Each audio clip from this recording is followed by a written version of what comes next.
morning, friends, let me explain to you something. In the Talmud, when one of the great rabbis begins to talk, it says, Tor Shema, he says, come and hear. In the Zohar, first it says, Tor Chazi, come and I will show you. But then it always says, Posach Rab Shimon, Posach Rab Abba. He opened his heart and it came out. You know, friends, there was information. Information. You know, imagine I call up El Al, when is the flight tonight to New York? Al Theatre just think, Gewalt, does he love me that he calls me up? Can't believe it. Doesn't even know me, right? She says, oh, thank you so much for calling me. Just made my day. So I said to her, what time is the flight? She says, oh, tonight, 1 o'clock. I said, wow, 1 o'clock. What a time to fly, right? Then I say, can I please have dinner with you before we leave? And I say, how could I not, right? I feel so close to you, right? Why not? Because it's information. It's nothing personal. Nothing to do with your heart. And if I would say, can I have dinner with you? She'll hang up on me, you know. You know, even in Torah there's 2 levels. Information, learning. Listen, I'll tell you. But then there's something deeper.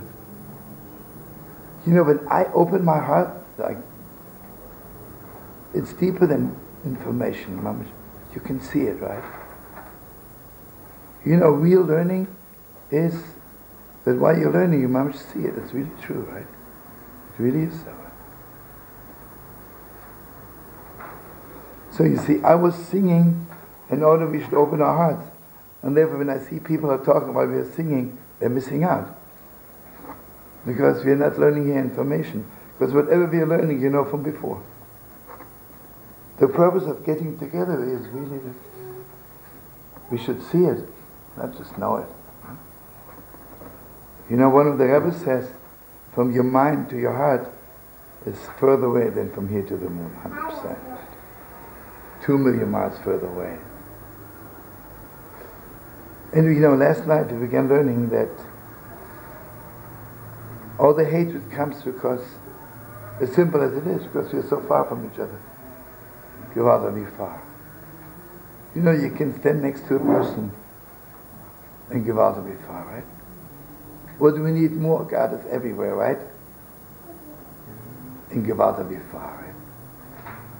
Because to be close, nothing to do with space, nothing to do with time. It's deeper, deeper than everything in the world, right?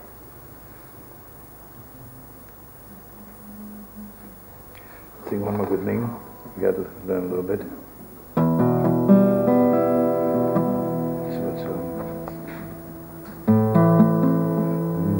I'm so harsh. I'm trying to get a good key. Okay, let's do it in C minor.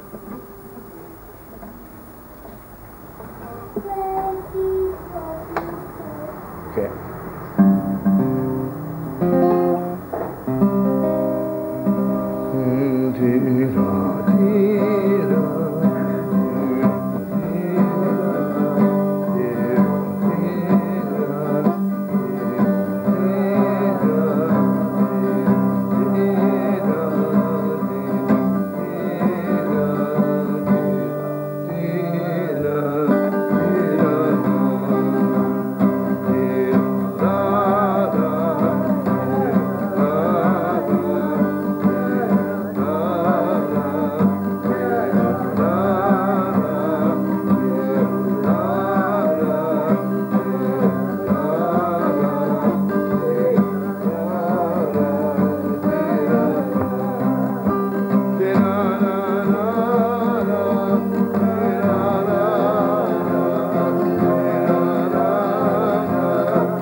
Chinese philosophy.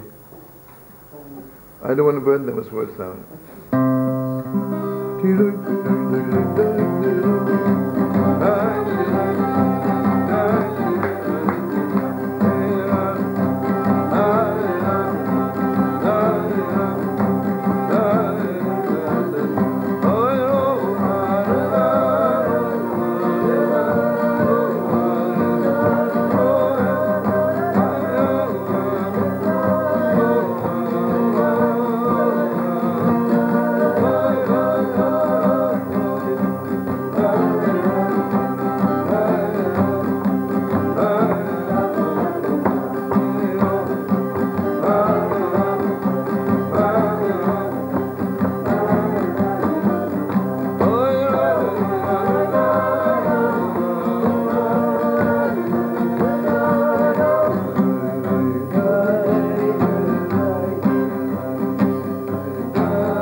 Okay, friends, it goes without saying,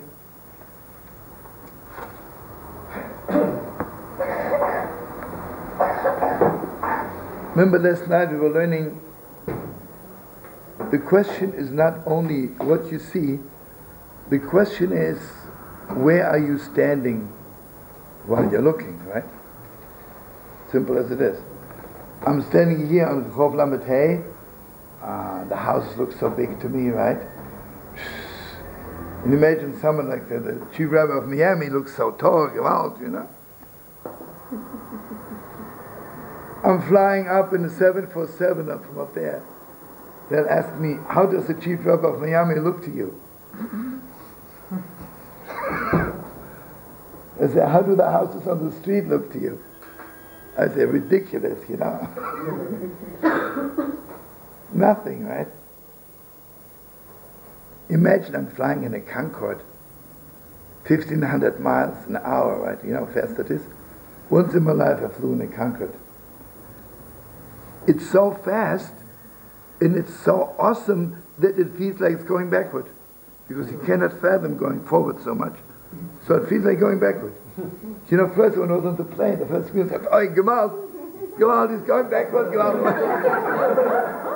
Let me off the plane, right? I'll pay you any amount, but let me off.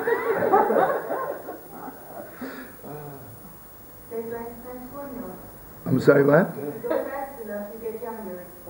That's pretty good. We have to try it. It costs so much money. It's not worth it. Until I make the money to pay, I'll be on. That's a good idea. Listen, friends. You know, sometimes you look at the world. The question is always, where are you standing at that moment, right? And again, I don't want to talk politics today because it's not what I want over here. But if you're standing right here in Rehov Lamed Hey, it looks terrible, right? If you fly in a little helicopter, it maybe looks less terrible, right? But if you're up in heaven, right?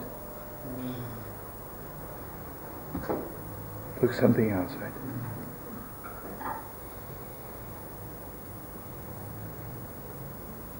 The same with anger, right? Shabbos gejumped. Waiting for you like crazy. Hey. You hear, friends? Imagine, I mean, we're the best friends, so I'll take you as an example. Do you know I'm burning with anger against David, right? How dare you? How dare you, right? So, because we're standing here in Rehov Lamed Hey, right? He says, you are just disgusting, you are terrible. Right? How do you get rid of this anger? So imagine I'll say myself, wait, let's go up to the mountain first, right? Let's look down from the mountain. The whole thing is a joke, right? But then comes something deeper. Imagine I say, okay, let's go up in a 747 up there. Not only we realize that we're not angry with each other, it's too ridiculous even to fight about, right? That maybe we're the best friends in the world. Right? And before I learn here about anger, I want to share something with you, and I'm begging you again, don't interrupt me because I'll lose the whole thing. The Mashiach is coming, then Esav will be the top man again. You know, Yitzchak had two sons, right? Yitzchak and Esav, right? You know, the symbol of Esav is a pig. Chazir. Sounds terrible, right, if you say it in English. In Hebrew, Chazir comes from the word Chazor, that one day we'll take you back. It's awesome, right? Awesome, right? Awesome is not the word, right? Just gives you the shivers, right? And you say, well, you know something? That doesn't mean that Esav is not terrible on Rehov Lamed Hey. And it doesn't mean that he is not terrible even in a helicopter. But we are up there in the Concorde. Something else.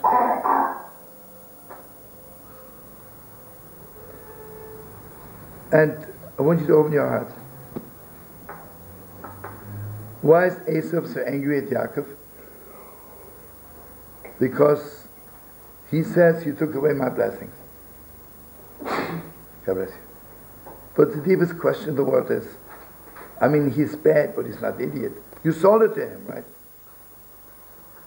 Nobody forced Esav to sell it to him. And you know what he told Yaakov while he bought it from him? Do you know that this plate of soup has more meaning to me than the whole Torah of being the firstborn?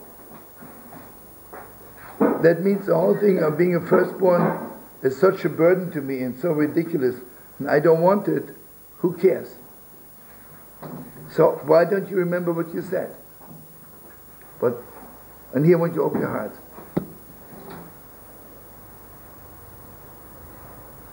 Really open your heart. You see, when Esav seeing a plate of soup, he's on Rehov Lamed Hey, he's terrible.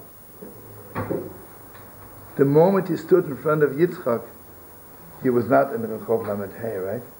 Because even the worst person is not in Rehov Lamed Hey. Suddenly he was up there, right? He was crying, give out, why did I give up my blessing? Why did I do that? And he said, okay, you know, how could you sell it? How can you sell it to me? How can you buy it from me, right? And I want you to know the Gemara says that the whole existence, you know, every evil must have something good to exist. Because it's completely evil, can't exist. And you know, whenever something is evil, it reaches a point that it's only evil, it disappears, right? And again, I don't want to get involved because it's too delicate. You know, when Germany reached the level that it was completely evil, that's when they lost the war. At that very instant, right? It was just, the universe couldn't contain this evil anymore, right? But it had to leave, right?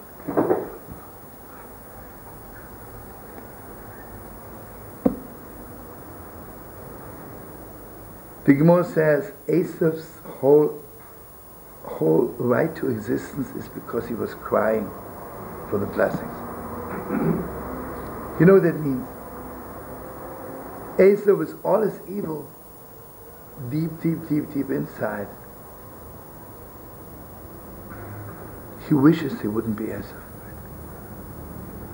I have to share something with you which I shared already with a lot of you. So I don't want to chew over all Torahs, but you know,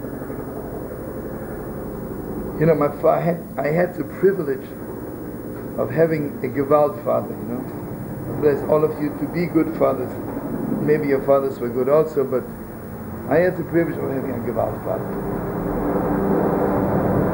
It's true. Wait for the helicopter was Yeah. down just to pass by. Okay, so. Okay, l'chaim, l'chaim.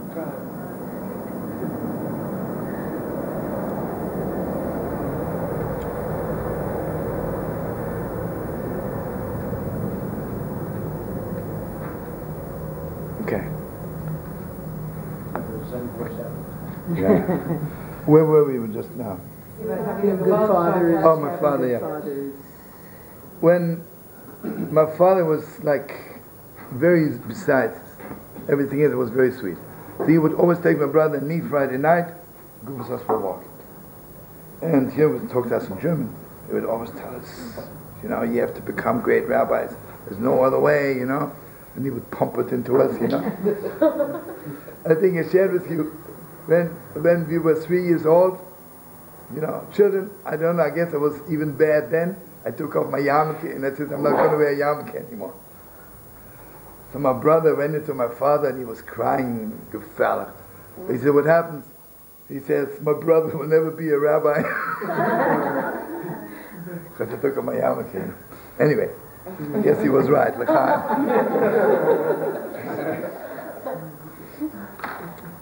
But what I want to tell you is, so my father told us, I want you to know someday you'll be rabbis. And I want to tell you where to put your energy. Who is the person you should waste your time with? It's a good title. So my father said like this. Imagine Bnei Brak, right?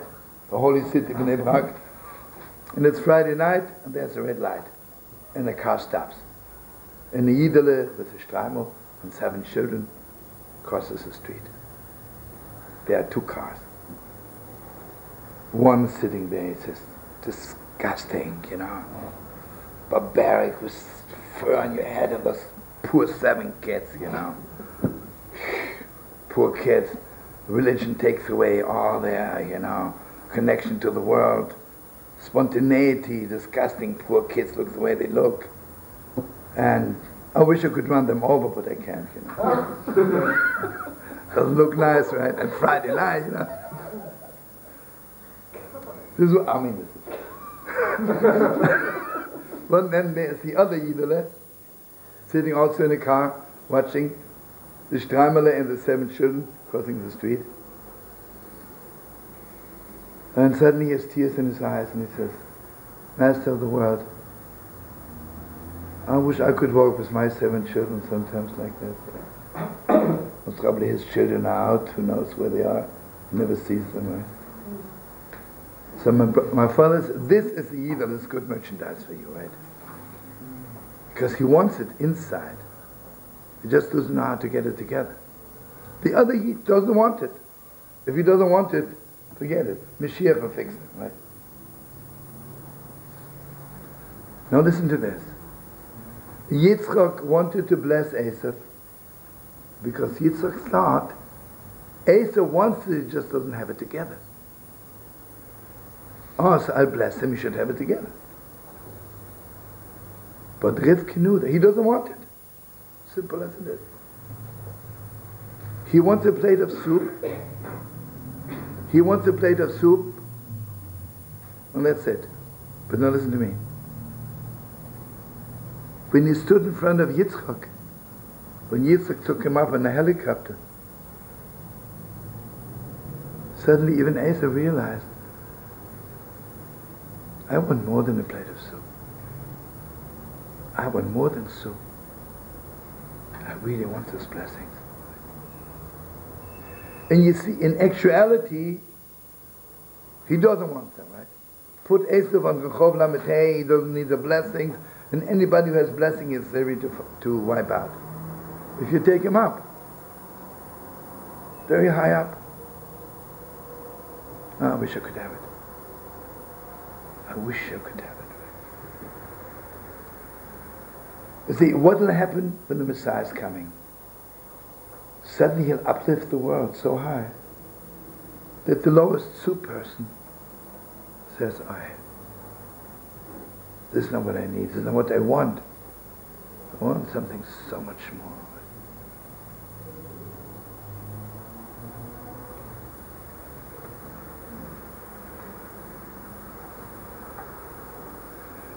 I'm just saying this to you that, see, on one hand, I have to look at evil of the world and say it's disgusting, it's terrible. On the other hand, there has to be one little inch left in my heart where I look at those people from up there and I realize maybe if they would stand in front of Yitzchak, they would cry for the blessings. I don't know. Right? If you forgive me, I have to tell you one more story about my father. I'll make it fast. First of all, I want you to know, my father really was a master of not being angry. You know, you're not born with not being angry. Don't kid yourself. It's not he was just stupid. Or he was afraid to open his mouth. My father was a world speaker. You know, I don't want to say anything bad. Whenever my mother would tell my father, okay, now you really have to yell at the children, it's going too far. I'll never forget, then he put his hand over his mouth, we shouldn't see that he's smiling. And he would start yelling, you know.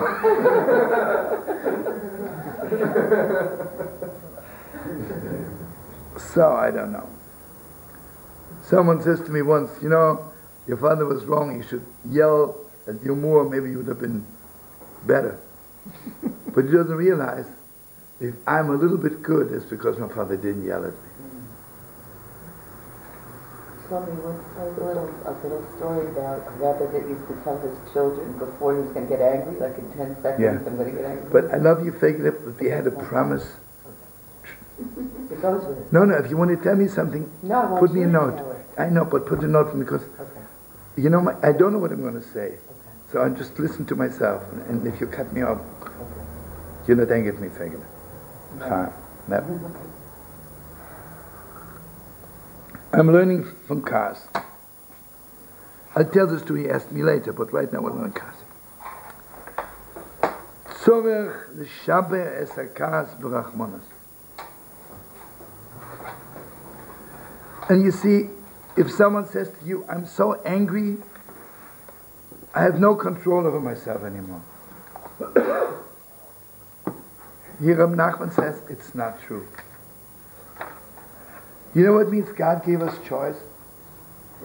That means God never takes away from us the power of choice. I always have choice. You know what Reb Nachman says? I can do the most terrible thing in the world, and 1 second later I have choice to be the holiest. There is nothing in the way. If you want it, right? I can imagine everything is against me, right? Like someone say, you know, I would love to be good, but my wife doesn't let me, my store doesn't let me. It's all cute excuses. It's not true. Just remember what the Kosher Samagit says. The greatest evil in the world is excuses. Because with excuses, you can do anything in the world, right? So here Reb Nachman says, it's in your hands. Whenever you're angry, how do you wipe it out? How do you control it? And you know, this is so deep. Reb Nachman doesn't say, you know, I'm angry, but put some Scotch tape over my mouth. No. Then you get sick, right? Most people are sick today because they want to yell and they can't, and they just, instead of going outside, goes inside and destroys their kishkes, right? What do you do? And this is the deepest of Reb Nachman. Why am I so angry at you? Because you're so bad. You're so disgusting. You're such a creep. Can't stand it anymore. So Reb Nachman says, yeah, it's true. You are a creep. You are bad. But Kival, do I have compassion with you?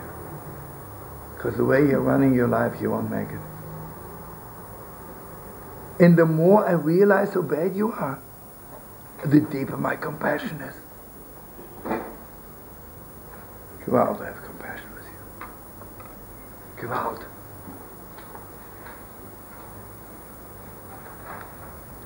And he says, just remember the deepest depths of Reb Nachman.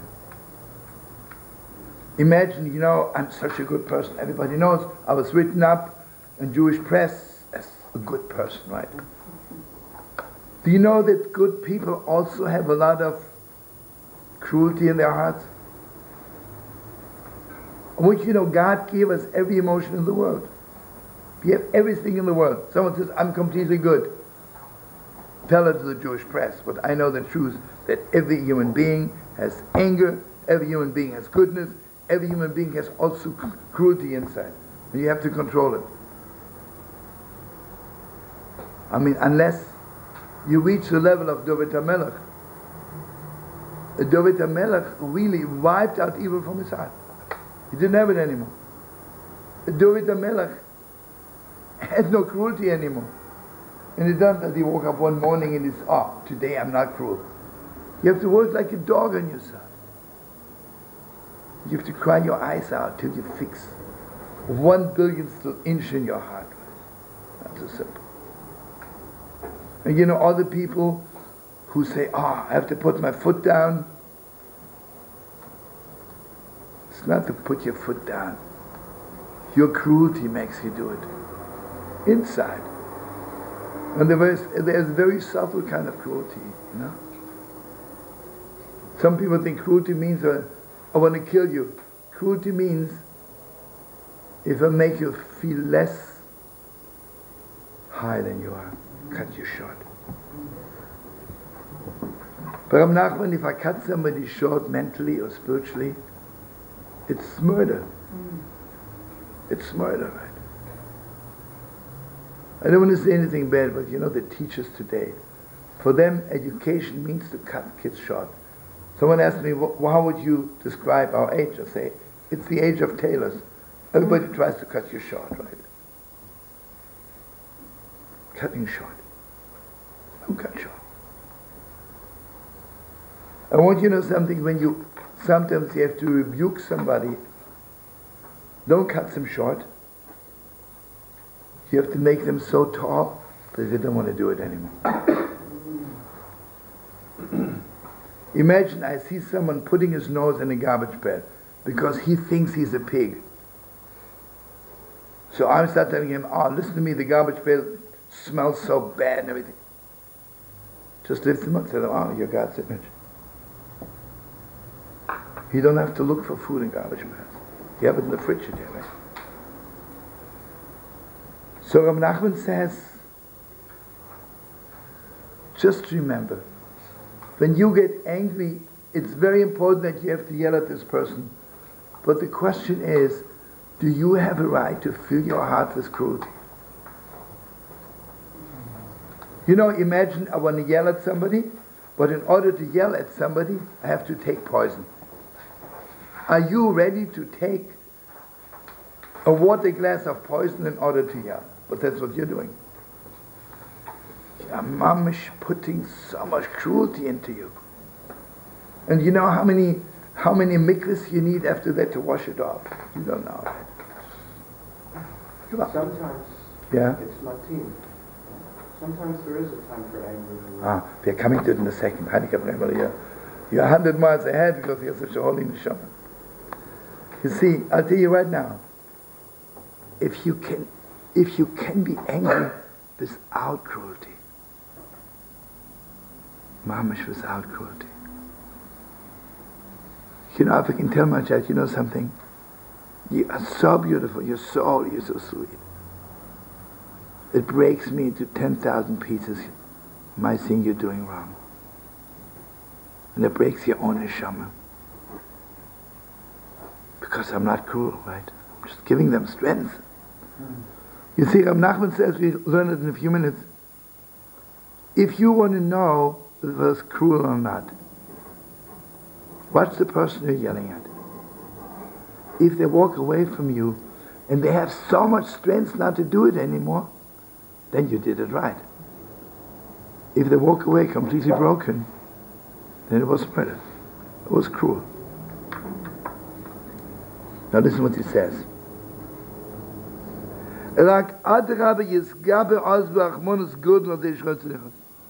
At that moment when you feel suddenly cruelty wants to creep in, I say, I have choice. I can drink a glass of poison, or I can drink a whole glass of compassion. Gewalt. You know, compassion tastes so good. Gewalt, right? It's heavenly. Poison comes straight from hell, smells bad, tastes bad, and destroys your inside. And Rachmanus, you know, it's a Gewalt milkshake, you know, a little Rachmanus shake, you know, like. V'yamti kakas b'Rachmanus, and you mamish. You see, the Rachmanus milkshake is not just in your kishkes, it gets into the anger. Yes, I'm angry, but I want so much for you to be the best. I want so much for you to be the sweetest, right?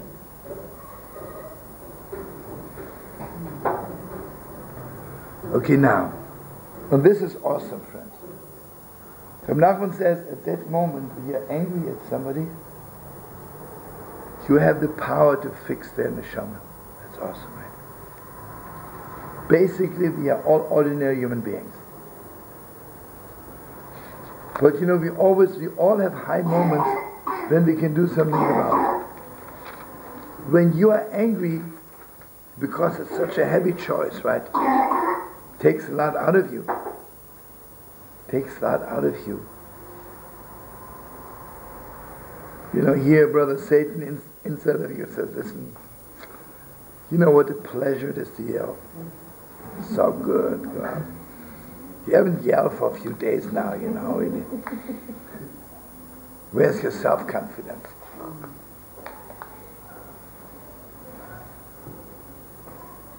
Takes a lot out of me, right? Takes so much out of me. At that moment, I'm on such a high level that I can fix that person. What is the deepest fixing a person can do to another human being? Again, this is very far-reaching, but I'm in a nutshell. Imagine if every second of our life we would be aware what is our ultimate purpose in this world. And we would be different people, right? Maybe once a year, like somebody says, for 20 years I'm thinking of God. 20 years ago and now again, right? How often do you think of your purpose in life? 5 years ago, Yom Kippur, I thought about it and then I didn't have time. And I don't have time today either, but you know, just for a change of pace. You know what Reb Nachman says? Now listen to this. Whenever you deal with life, at that moment you're touching eternity. When I'm angry at a person, when it's with cruelty, it's a little bit murder, right?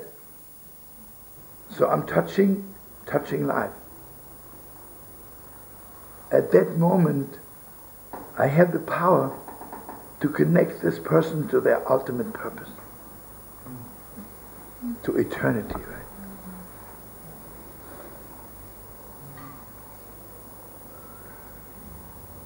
And I want you to know something even deeper.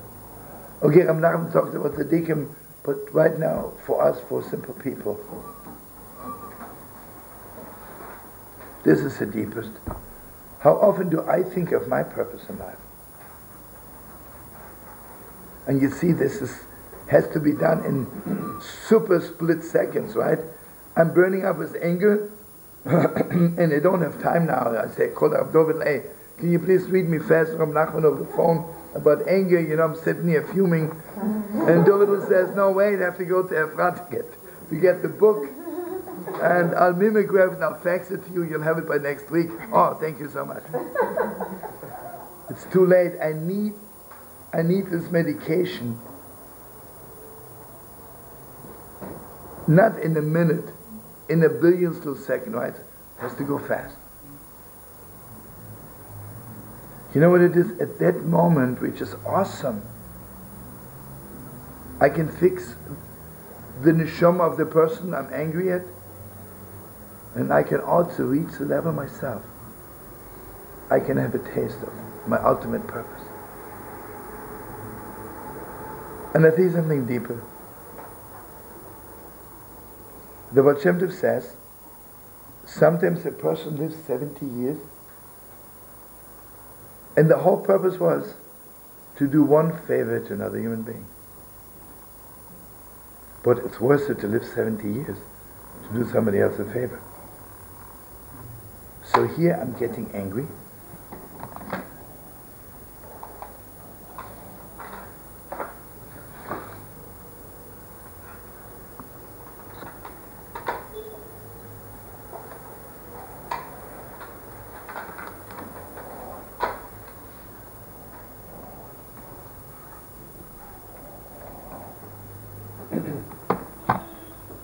You hear, friends?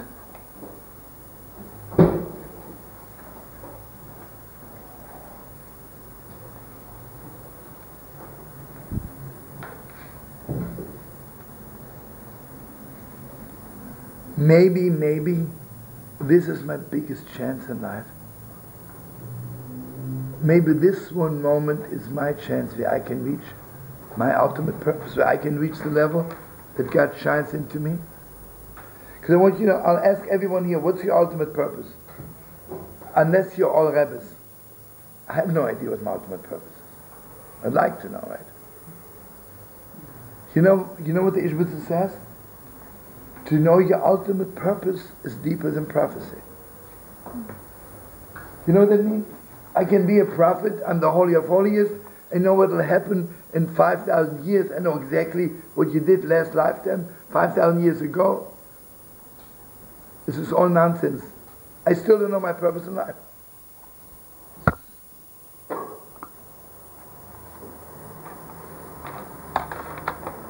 This is something else. And at this moment I have a chance to get a taste.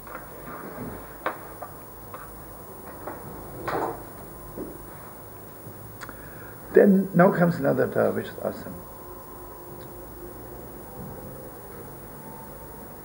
And again, I want you to read it over your hearts, like from here to eternity. 2 weeks ago, we read in the Torah, it says, "Vayimiketz shnusam yom." It was at the end of 2 years. The whole story was Yosef. He was in prison for 10 years. Then it was 2 more years, and the whole thing happened. Sarah had the dream. But you know, all the rabbis, what they did to the Torah, right? The way they read the Torah. So I'll tell you first Ishbitzer and then Stratton. I'm sure some of you remember it. Vayihi Miketz, when do you reach the level that you know your ultimate purpose? Miketz, the end. Shnusayim Yomi, when you fix the 2 most important days in your life. Wait, it's something else, right? What are the 2 most important days in my life? The 2 days in God's creation, Tuesday and Friday. On Tuesday, God created food. That means my needs. And Friday is the day when God created man in His image, when God gave me courage, when God lifted me up. You know why a cow walks on all 4? Because all a cow needs, they had in the stomachs on the same level, right? Imagine if we would have real spiritual eyes, we would see that most people walk on four. Because all they're thinking about, how can I make money? You know what the Gemara says. The Babylonians are stupid.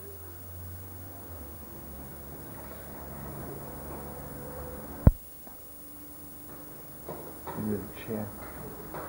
Ramona, can you take care of Lena? No, where are you going? What? Yeah?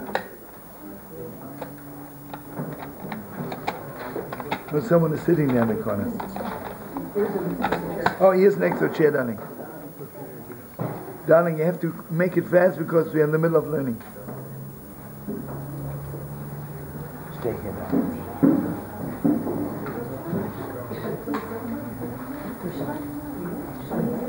Chaim.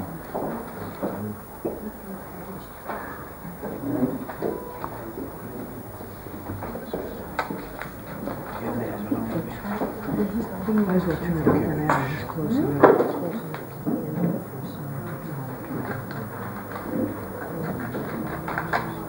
Sorry to interrupt you. Okay, Chavre, your riddle is here. I mean, how far can you go in one lifetime? Chavre, can we sit down again? I'm sorry. What happened to riddle? No, okay.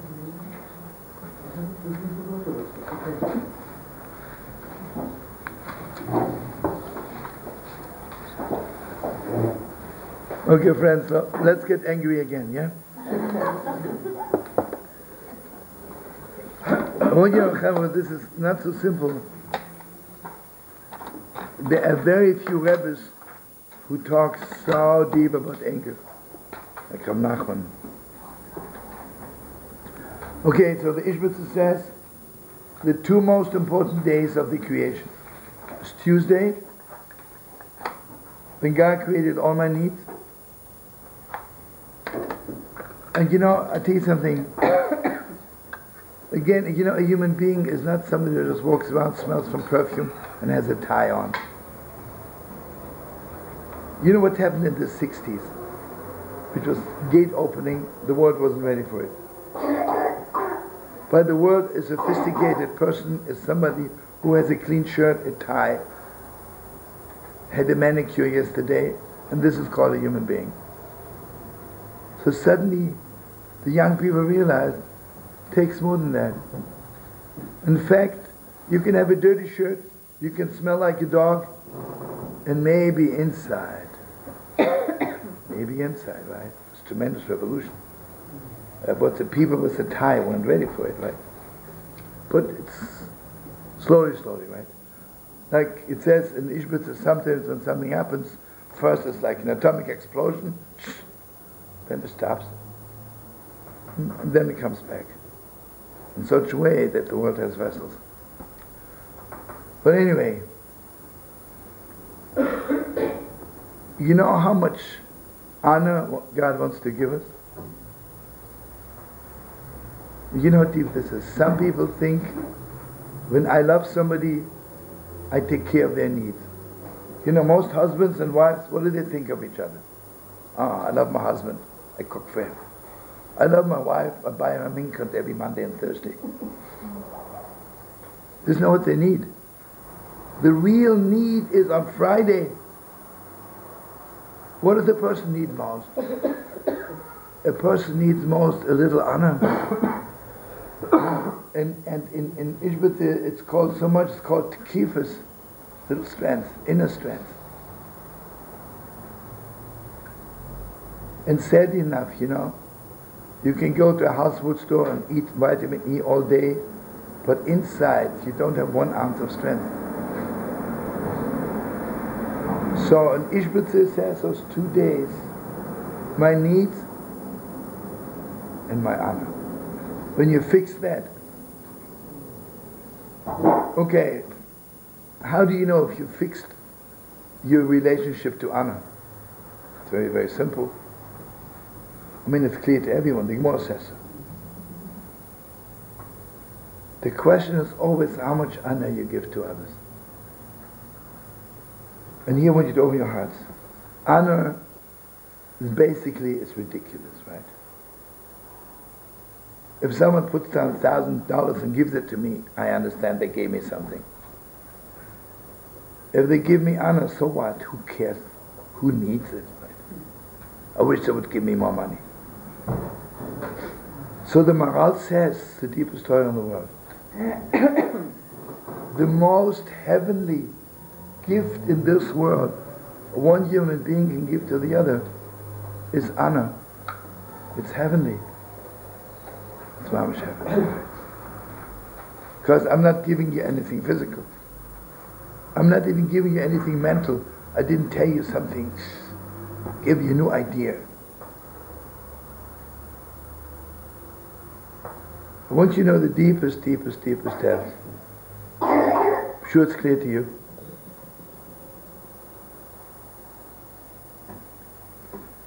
And this is again Torah from Reb Nachman, which is far-reaching, like heaven and earth. There's two kinds of honor. Imagine a political figure, I don't know, let's say, I have no idea whom I should mention, but just somebody, right? Someone walks in and he is a top man, you have to give him, get up, right? Which part of me is getting up? I don't want to say it, right? Right? Nothing, right? Imagine the Lubavitcher Rebbe should have a refuah shlema. He would walk in, right? You know what's getting up? My neshama, right?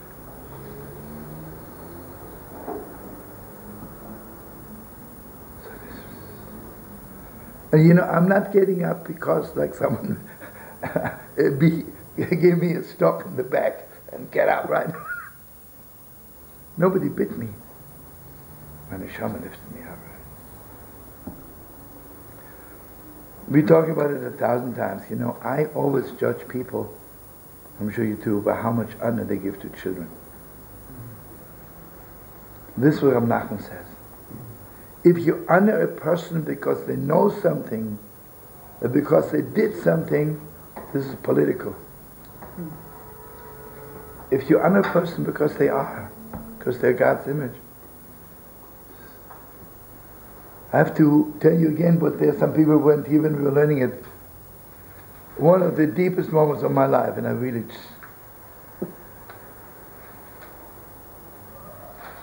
You forgive me if I tell you again, because most of the Rebbe knows it. But for me, it was a very important moment. When the Holy Rebbe of Bobov came to America, he was absolutely the first Rebbe came to America after the Second World War. And not only he was there, he was, if some of you remember, he was the leader of undergrounds. He was dressed like a Polish officer. And he was working in the headquarters of them who were supervising all the concentration camps. And Gewalt, he was flying with them in helicopters every day to supervise the concentration camps. And every afternoon he walked in, had this real big coat.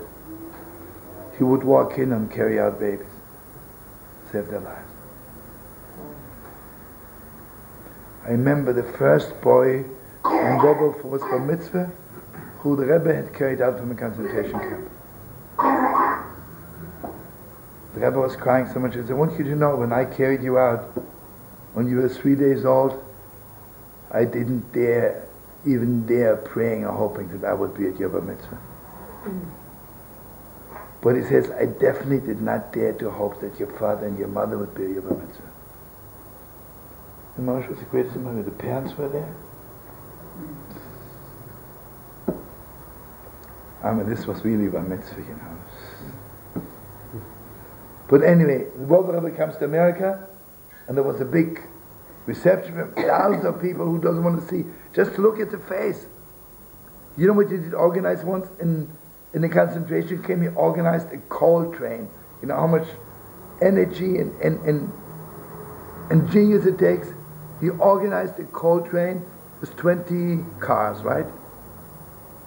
On top was coal, and never under it were lying hundreds of people. He told us a story. In the middle, the train stops and the Nazis came to inspect the train. And he was a Polish officer. And God was bringing emotion, please let me talk them out of it, right? I mean, heartbreaking stories. So many people asked him already to write down. You know how often he was caught by the Nazis? 127 times. Like the life of Zohar, 127 times. Anyway, listen to me. So thousands of people come to see him. And just a few weeks before, another person came. And I watched him. And he was so arrogant, you know, like... So here are thousands of people, and Mamash, the greatest rabbis in the city. Suddenly I see that a little girl of 9 making her way. She wants to talk to them, private. So I would say, you know, really, like a girl of 9, the rabbi says, you know, who is dying? Here all those big rabbis and those rich people, and the Baba Rebbe wants to build a yeshiva, he needs them badly. And don't forget it. First of all, right now the Rebbe is nearly 90 years old, but 40 years ago, he was, how old was he then? So then he's maybe only 80 then, because he was 38 when he came to America. The king, right? So I remember all this was a head table, all the rabbis, and behind the Rebbe thousands of people. And suddenly the girl comes. Nobody even noticed her. And the Rebbe, you know, the Rebbe put his arms around her like this. And the Rebbe completely ignored the whole world.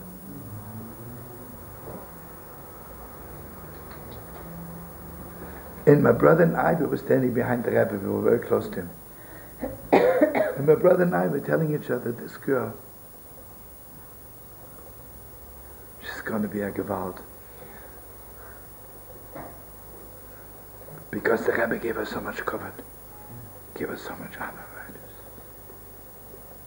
Gewalt, right? I want you to know something.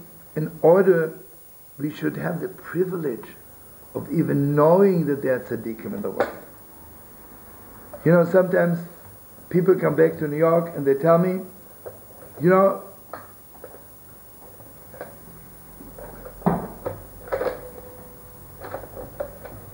it is really heartbreaking. I was in Israel and there are no spiritual people in Israel. I mean, it's true, right? All of the Yerushalayim is full of people who sell salami and herring. I asked her, where were you? But you know what the problem is? They were not privileged to see them. You need a privilege. You know, you can live your whole life like a dog. Not that I don't love dogs, that so happen. I love dogs. But I have no other way of describing it. We have a cute little dog, right? My 2 most important animals in my life, when we were little, we had a goat, go out, and she would alternate. One night she would sleep with my brother, and one night sleep with me. And my mother, when she walked into the bedroom, we covered her up fast.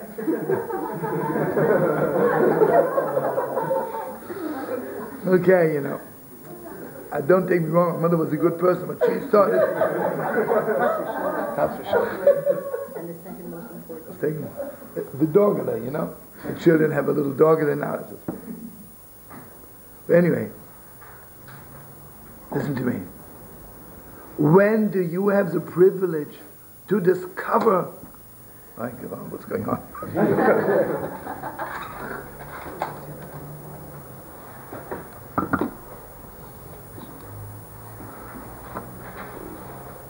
Yeah. You know, friends, I can live my whole life and never see anything special. I tell you, without mentioning names, in the house of love and prayer. And anybody knows our Shabbos is? By Gebal, right? A person comes to San Francisco, a great rabbi, and invite him Saturday night, come to the house of love and prayer. And he thought, you know, Shabbos is over 5. Normal market will begin 10 to 6. I'll tell him, no, our Shalosh Shudas is until 2 in the morning. If you want to come from Lavamalka, come about 3:30. Should have seen his face, but anyway. So he comes, but he wanted to see, He was, wait, till the end. He comes. And he says, friends, to all the kids, I have never seen a more sinful city like San Francisco. What an introduction. It's full of sin. And he starts knocking off the city, knocking off those kids. And but he was a good person, After it's all over, I said to him, listen, brother. You know what your problem is? You were sitting in front of the biggest tzaddikim in the world. There are kids who could do anything in the world Saturday night. And they were sitting here in honor of David HaMelech, right? They said, what's so big about you? Your father was the Rebbe, your grandfather was the Rebbe, why should you Saturday night go out? Who knows? Those kids, they can do anything they want. I said, how can you sit there and not even taste the holiness of their behavior? He was mamash crying, He says, you're 100% right. Where was I? Half a year later, he comes back to San Francisco. I was in Israel, but the Chavra knew already he's there. They invited him again. This is the beginning of his speech. And he meant it really. He said, well, I have never been in a holy city like San Francisco. Okay. Chaim. When do you have the privilege that God lets you see the holiness of the world? When instead of being angry, you turn it into compassion, and God shows you the ultimate purpose of that person, really showing you how holy this person is inside. And at that moment when God shows you the holiness of that person inside, at that moment you become a vessel that God shows you the real tzaddikim in this world.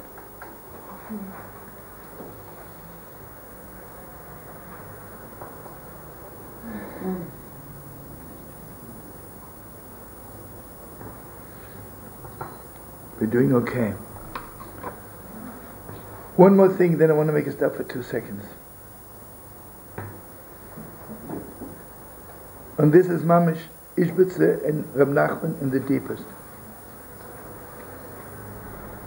Well, something, friends, when God created the world, it was only God, right?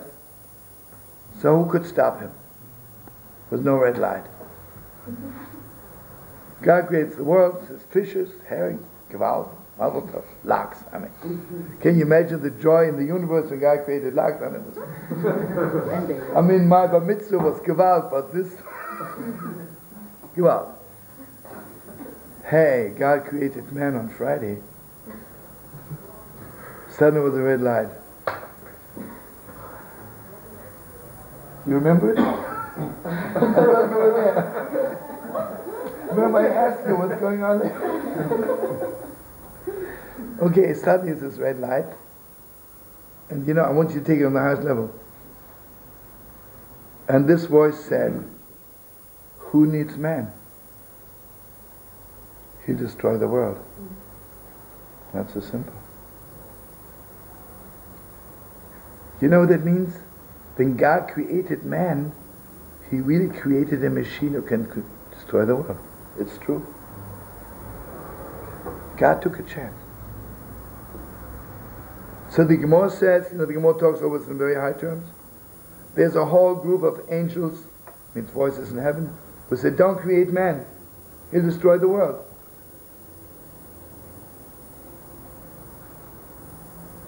Now listen to this. But then there were angels who said no. You know what the angels said? He can always do tshuva. Reb Nachman quotes this medrash all the time. But it says, if you believe that you can destroy, why don't you also believe you can rebuild? You know, that means God does not let you destroy more than you can rebuild. If you cannot rebuild it, you can destroy it. Because we have this choice, right? Now listen to this, Ostrom. And this, I want you to open your hearts and don't say a word. Basically, all the murders of the world, they are messengers of those angels who say, who needs man? You see, when a person says, I want to kill this person, what they mean to say, I want to kill mankind. Who needs man? You see, because if you know how important a person is, you can't kill. Awesome. I want you to know something which is mind-blowing.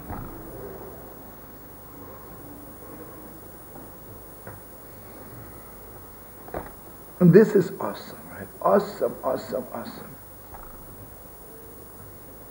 Because the question is always, when children are born, how happy are you? God should bless every one of his children. How much are you crying for children? Because basically, I mean really, let's face it, you need one more human being, they're not enough already. There are enough kids in the world who are starving from hunger. You need one more? Forget it. What are they going to do here? In fact, you know, like, I don't want to say anything about it, the New York Times, some great person was interviewed and he says, you know, I'm not permitted to kill, but imagine if I could suddenly make the universe with less children, would be less burden on us politicians. We wouldn't have to worry about their food. And I understand it. And he would say he's a Kabbalist, he learned it. Right? Machshma, right? See, he is not a murderer of one person. He wants to wipe out the world. Right? And here I want you, mamish, to listen to it.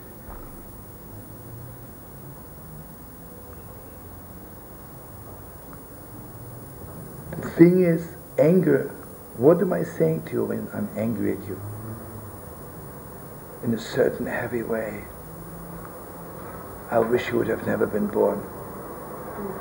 And I'm telling you, who needs you? Like the angel said, who needs man? You're no good, who needs you?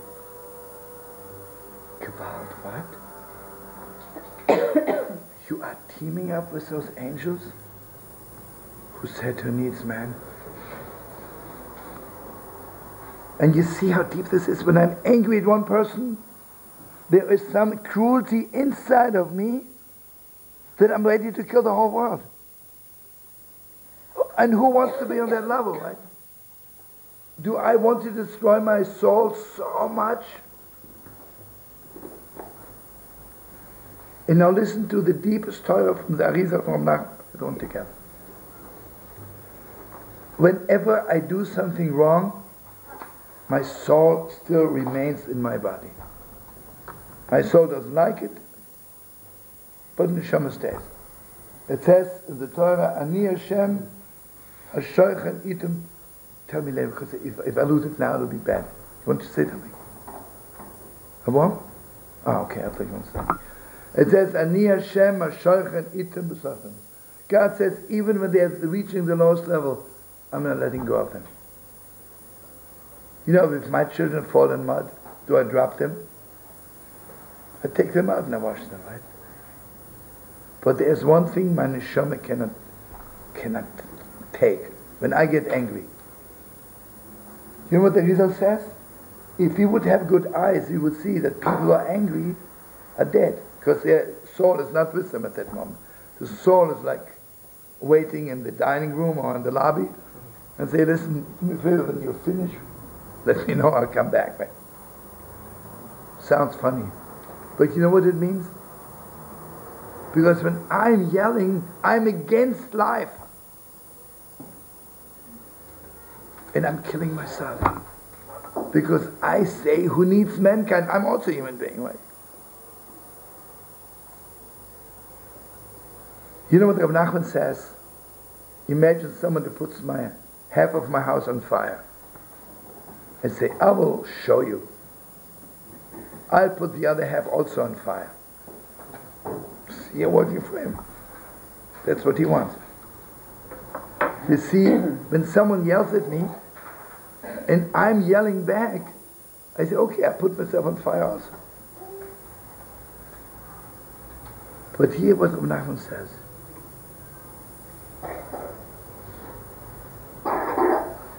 Gewalt. When you get angry, you're joining the angels who didn't want mankind in the world. And I just want to tell you there's something from Immerse which is awesome. You have to open your heart because it's so beautiful. The people who think that human beings are really meant to be slaves, to work. You know, the Egyptians who wanted to make us slaves, what was their problem? For them, a human being is not God's image. It's a higher kind of a cow or an ox, right? Against whom is their anger directed the most? Towards children, right? Who needs children? And this is mind-blowing. The Immerse says, you know what killed the firstborn? We say God killed the firstborn. How did God kill them? God didn't walk around with a sword to kill the firstborn. The Immerse says, that night the light was so strong, right? And you know, parents, God forbid, if they hate children, they can kill their own children just by hating them. And suddenly in that night, when it was so real, suddenly it was clear, the parents don't want them. You know what children feel when it would be clear to them, my parents don't want me in this world? They die instantly. What do we do Seder night? One night we're sitting with our children. Seder night, the focus is our children, right? Because if I want to test myself, where do I stand? Do you blow your mind when you see children? Gewalt, right? And you see, this is, if I'm in contact with God, Anna, if I'm in contact with knowing that the human being is God's image, something else, right? Since we have just a few more minutes, I want to share with you an awesome story.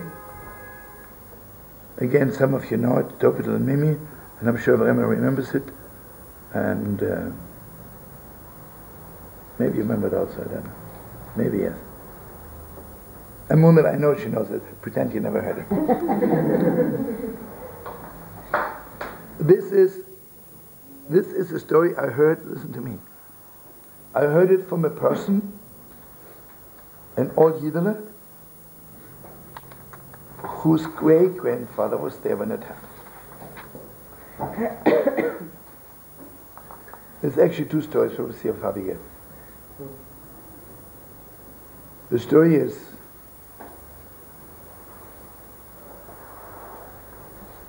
that the Heilige Kuzma, but not the Kuzma, the Sea of Lublin's biggest chossid, there's a Kuzma in Poland, and there's a Kuzma in Russia.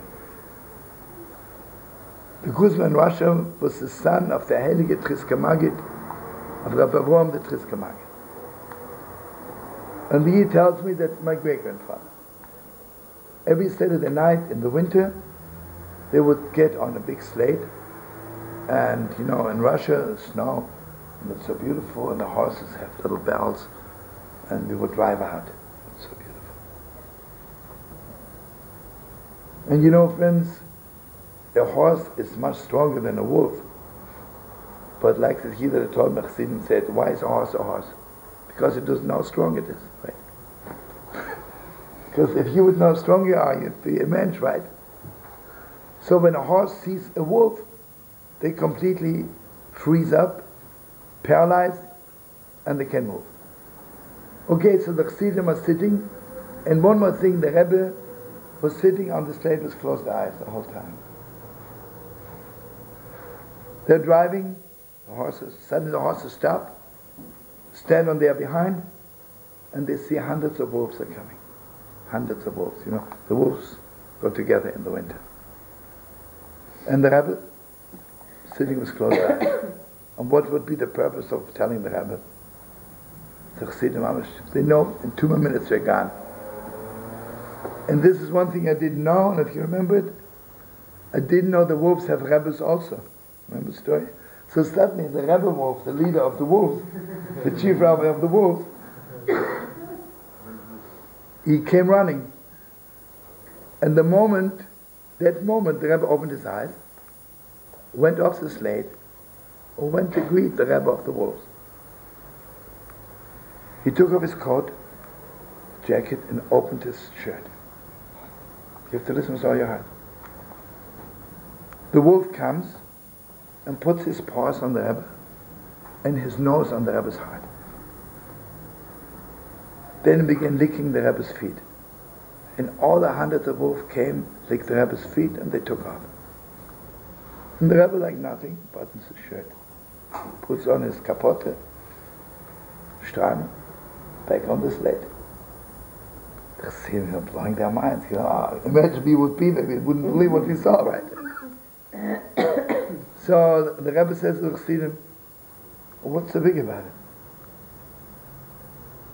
Don't you know if you're God's image,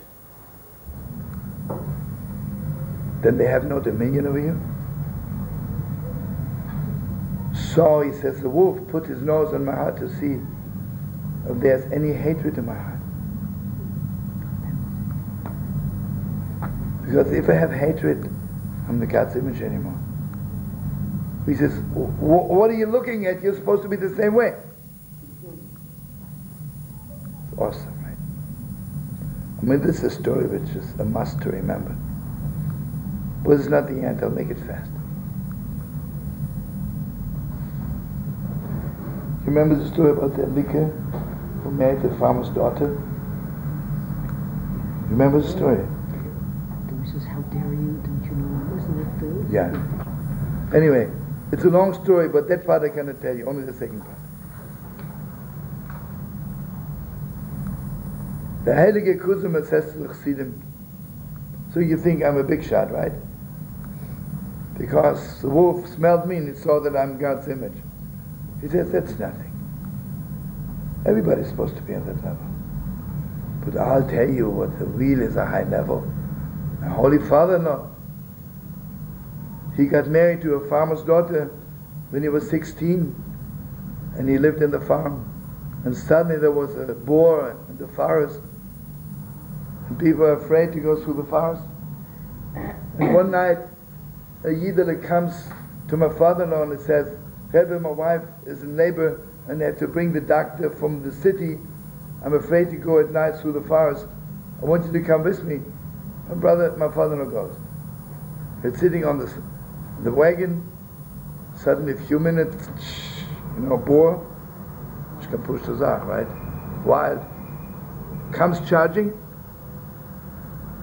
and my holy father-in-law gets off the wagon, and he waits till the boar gets very close. Suddenly he yells, how dare you?